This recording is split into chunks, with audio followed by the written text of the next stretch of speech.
I've got a huge bug bite on my forehead. I have a bug bite scar on my jaw. I'm breaking out because I've been eating dairy. So what better day to show you guys how to cover up your blemishes? Hello and welcome back to my channel. I'm Iris and today I'm going to show you how to cover up red blemishes, whether it's acne, scars, acne, or bug bites on your face without using a ton of makeup and without using an actual color corrector if you don't have one. First, I want to cancel out that redness, and you can do that with a green color corrector. I actually went to the store yesterday to go look for one and I didn't find any. I was only able to find some from e.l.f., which I did pick up a green tone adjusting primer. If you guys were looking into this for like specific spot treatments, I don't think this is green enough. I do think that it is a like decent primer. It fills in the pores, but I don't think it stays green enough. It definitely isn't green enough for me to conceal any of my blemishes, but if you just have a little bit of redness all over your face that you want to conceal, then this would be great for that. If you do have a green color corrector, go ahead and pop that on your blemishes. But for me, since I don't have one, I really tried,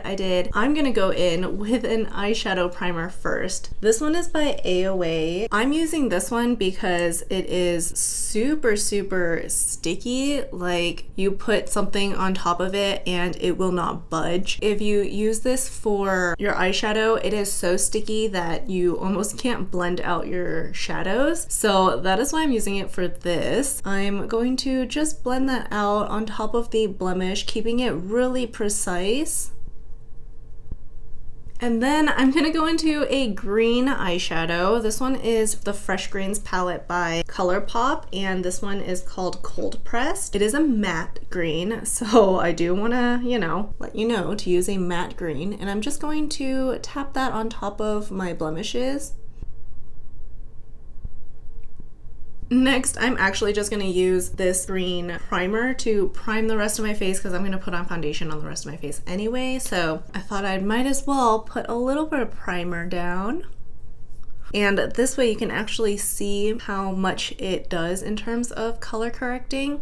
e.l.f. actually has another color corrector and it's like the green putty, but I was hesitant to pick that one up because it did say it was translucent and it had a little bit of salicylic acid in there, which is great. You can actually use that on bug bites. I googled it. I haven't tried it, but I googled it, as well as blemishes. But for me, since I treat my blemishes when I put on skincare, I didn't want to put extra salicylic acid on my blemish throughout the day because I didn't want to risk my skin drying out and peeling. So that is why I opted for this green primer. But if any of you actually use that other color corrector and it is good, let me know in the comments down below. Now I'm going to go in with my foundation, and this is the e.l.f. Soft Glam Satin Foundation. I'm picking some up with my finger, and I'm going to just tap it on top of my blemishes first.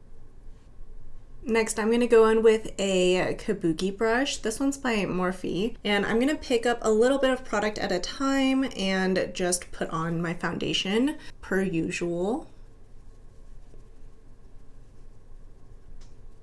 When it gets to my blemishes, I am just stamping the brush on top to pick up any of that excess product, but I'm not like dragging it around. I don't want to move the primer and the green eyeshadow and let it like show through, so I'm just stamping. You can see right here, initially I put too much green eyeshadow, so the green's kind of popping out, but as you just keep stamping it in, it kind of blends out. So this one is pretty much covered up from what I can see. The rest, like this one in particular, my eyes are always drawn to the blemishes on my upper lip. I think it's just like a major insecurity for me, but I always look at this one the most. Even this one you can still kind of see, but don't worry, we're gonna cover it a little bit more. Of course, you can stop at any step along the way if you feel like yours is covered enough. Next, I'm gonna go in with a concealer, not like a brightening one under my eye, but one that matches my skin tone. So I'm going to use the LA Colors concealer in the shade Light. And again, I'm just going to take some with my finger and tap it above my blemishes. And I'm going to let it sit. I'm going to let it kind of sink in.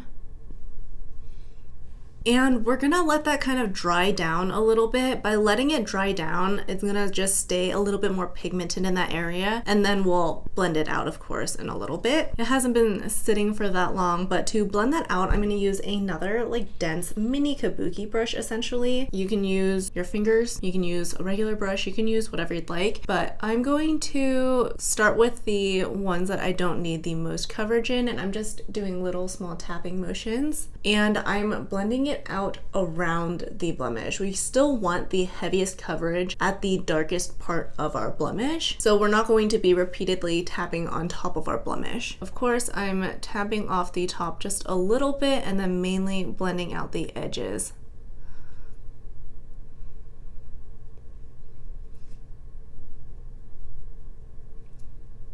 Because we want it to blend in with the rest of our face, but we don't want that coverage to go anywhere.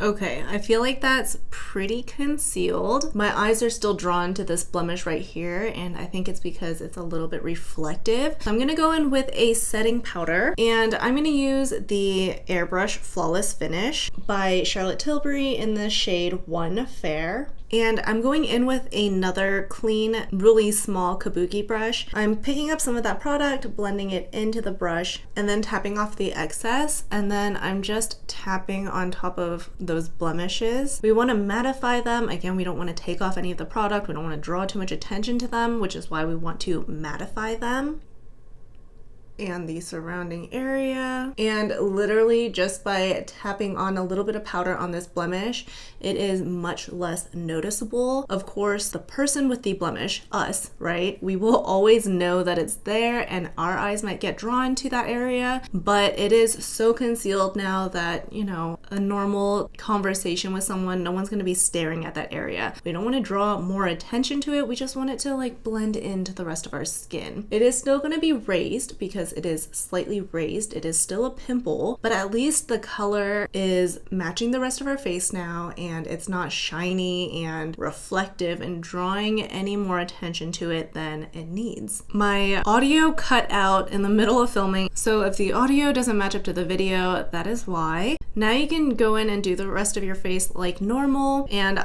I would just suggest you go in and powder the rest of your face as well. You don't have to use a kabuki brush. You could just use whatever powder brush you have. That way your whole face is cohesively matte. But that is all I have for you guys. I hope this was helpful, and thank you so much for hanging out with me today. I will see you next time. Bye.